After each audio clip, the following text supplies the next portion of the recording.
का रुख करना होगा। राजा रघुवंशी का शव इंदौर में उनके घर पहुंच चुका है। ब्रेकिंग न्यूज इस वक्त आपकी स्क्रीन पर। सहकार नगर निवास पर राजा रघुवंशी का शव पहुंचा और थोड़ी देर में अंतिम संस्कार किया जाएगा। रिश्तेदारों और परिजनों का रो रो कर बुरा हाल है। ससुराल पक्ष के लोग भी यहां पर मौजूद हैं, यानी सोनम के जो रिश्तेदार हैं, सोनम के जो परिजन हैं, वो भी यहां पर हैं। ये किसी अप्रत्याशित काल जैसा लगता है कि दो लोगों की शादी हुई, जैसे हनीमून के लिए जब कपल यहां पर पहुंचता है तो इस तरह से वो एक अनहोनी का शिकार हो जाता है। इंदौर से बड़ी खबर आपको बता दें, राजा रघुवंशी का शव उनके घर पहुंच चुका है, सहकार नगर निवास पर, और थोड़ी देर में जो अंतिम संस्कार है उसकी प्रक्रिया शुरू कर दी जाएगी। रिश्तेदार पहुंचे हुए हैं, परिजन पहुंचे हुए हैं, सभी का रो रो कर बुरा हाल है। राजा के जो ससुराल पक्ष के लोग हैं, यानी सोनम के परिजन, वो भी पहुंचे हुए हैं। इंदौर से सहयोगी मिथिलेश हमारे साथ जुड़े हुए हैं, सीधा मिथिलेश के पास आपको लिए चलेंगे। मिथिलेश, क्या कुछ अपडेट?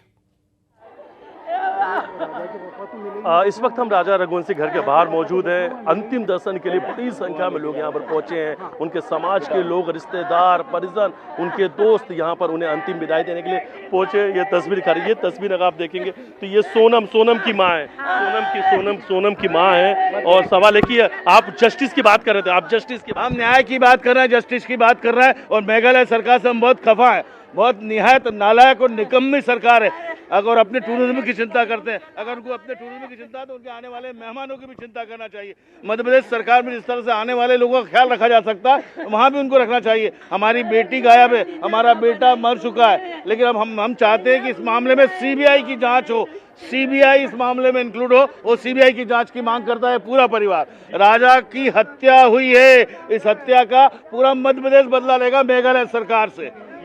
ये तस्वीर हम आपको दिखा रहे हैं कि राजा की जो अंतिम यात्रा है उसकी हम तस्वीर दिखा रहे हैं। और ये तस्वीर देखिए, दूसरी तरफ हम आपको तस्वीर दिखा देते हैं कि राजा की जो माँ है, अपने बेटे को अंतिम विदाई माँ ने दिया है। और आखिरी बार माँ की ही बेटे से, जो बेटे की आखिरी बातचीत माँ से हुई थी, और माँ से आखिरी मुलाकात के लिए उनके जो भाई बिपिन रघुवंशी हैं, शिलोंग से अपने छोटे भाई का जो शव है वो लेकर घर पहुँचे थे, माँ से मुलाकात करने के लिए, परिवार के लोगों से आखिरी मुलाकात कराने के लिए। और आखिरी मुलाकात के बाद की हम तस्वीर आपको दिखा रहे हैं कि माँ बेसुध हो चुकी है, रो रो के बुरा हाल है। और देखिए, एक एक आंखों में आंसू है, गमगीन है, आंखें नम है। सवाल एक ही है कि राजा रघुवंशी की हत्या किसने कर दी, सोनम अभी भी कहाँ है, इनके मन में यही सवाल है। और देखिए, 11 मई को इसी घर से, इस वक्त हम जहाँ मौजूद हैं, 11 मई को इसी घर से बारात निकली थी, धूमधाम तरीके से बारात निकली थी। डीजे घोड़ी पर सवार होकर राजा रघुवंशी दूल्हे बनकर इसी घर से निकले थे। और आज 4 तारीख है जब इस घर से अर्थी निकली है, वो भी राजा रघुवंशी की। गली मोहल्ले के लोगों को ये